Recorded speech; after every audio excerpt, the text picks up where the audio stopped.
বাবা, আমি রুশোকে ভালোবাসি। আমাকে এখনই বাসা থেকে বের করে দাও, আমার কোনো অসুবিধা নেই। I don't care. আমি রুশোকে ভালোবাসি, আমি রুশোকে বিয়ে করবো, আমি রুশোর কাছে থাকবো, আমি রুশোকে বিয়ে করবো।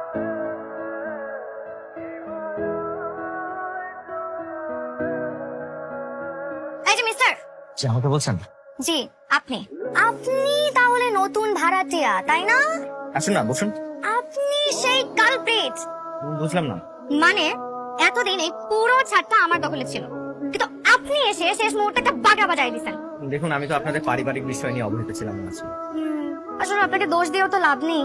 আমি যখন ছাদে আসবো, আপনাকে যেন আমি না দেখে ছাদে হাঁটাহাঁটি করতে। আর একটা গাছও যদি নষ্ট হয়েছে তাহলে কিন্তু আপনার খবর আছে। না না, আমি গাছের পাতা। আপনি আমাকে দেখলে সাথে সাথে রুমে চলে যাবেন, বুঝছেন? আপনার এই রুলস এন্ড রেগুলেশনস গুলো দয়া করে একটু লিখিত আকারে দিন। আপনি আমার সাথে ফাইজলামি করেন, আর আপনার এই রুলস এন্ড রেগুলেশনের ব্যাপারটা আমি আপনাকে এটা লিখিত দিয়ে দেবো। Thank you. ওয়েলকাম। ও, আপনার নামটাই তো জানা বলো না। আমার নাম কাজল, আপনার নাম? আমি শাওন। সুন্দর নাম।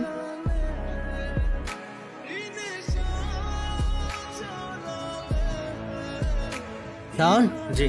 তোমার টিউশনি এখন কয়টা চলে? 2টা। আরেকটা টিউশনি হাতে নাও না। না আঙ্কেল, প্রেশার হয়ে যাবে। এমনিতে তো আমার নিজের পড়াশোনা আছে। ওপরে বিপদে ফেলে দিলে যে। আমি ভাবছিলাম কাজলের জন্য একটা ফুল টাইম টিউটর দরকার, অন্তত সপ্তাহে একটা দিন ওকে একটু দেখা দাও না। কাজলের বাবা এই কথাটা যদি আগে বলতো, তাহলে আমি বাকি 2টা টিউশনি মনের খুশিতেই ছেড়ে দিতাম।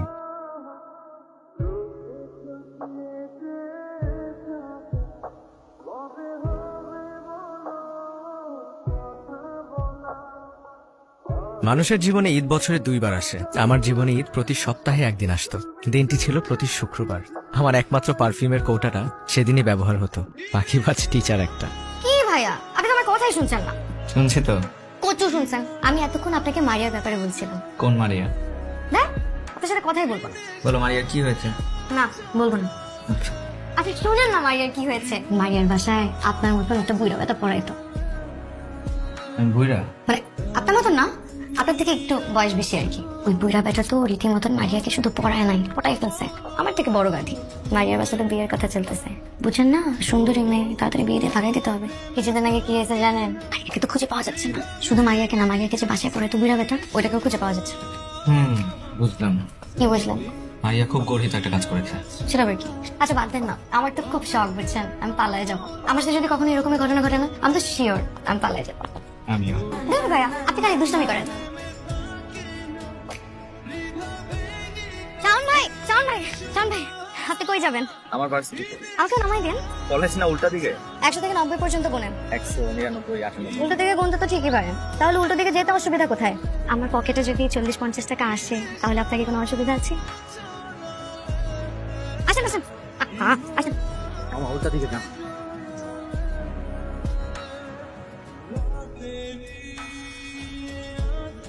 হাই। কি হয়েছে তোমার? কিছু না। ও আচ্ছা। আপনি ও আচ্ছা কেন বললেন? হ্যাঁ? আপনি কেন জিজ্ঞেস করলেন না যে কাজল তুমি কাঁদছো কেন? আমার চেহারা দেখে কি মনে হচ্ছে না আমার মন খারাপ? হ্যাঁ, মনে হচ্ছে তো। তাহলে জিজ্ঞেস করেন। তোমার মন খারাপ কেন? 3 দিন পর পয়লা ফাল্গুন, মাকে বললাম একটা শাড়ি কিনে দিতে, মা উল্টা আমার সাথে চিৎকার চেঁচামেচি শুরু করছে। ওই ভাবলাম যে নতুন শাড়ি পরে ছেলেদেরকে একটু ইমপ্রেস করব, এখন আমার পুরনো শাড়ি পরে বেরোতে হবে। আমি বেরই হবো না পয়লা ফাল্গুনে। আচ্ছা ঠিক আছে, শান্ত হও, একটু চোখটা মুছো।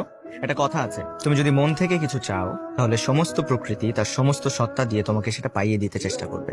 দেখ, আপনার এসব দার্শনিক মার্কা কথাবার্তা রাখেন তো। আচ্ছা রাখলাম। তুমি একটা খুব সুন্দর শাড়ি পরে বের হবে, এবং সবগুলো ছেলে তোমার দিকে হা করে তাকায় থাকবে, এবং মনে মনে বলবে, বাবা এই পরিটা কোত্থেকে নেমে আসছে।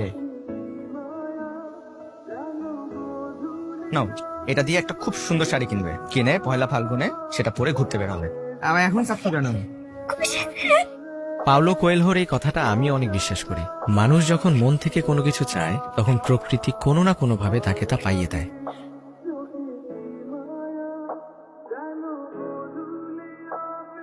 মানুষ সাধারণত বিপরীত স্বভাবের মানুষের প্রেমে পড়ে। শান্ত, মৃদুভাষী, গোছালো স্বভাবের এই আমি চঞ্চল, জেদি, অগোছালো মেয়েটির প্রেমে পড়ে যাচ্ছি। বাইরে থেকে দেখে মনে হচ্ছে ওর প্রেমে পড়ার কিছুই নেই, কিন্তু ভেতরে ভেতরে এক অদৃশ্য টান অনুভব করছি।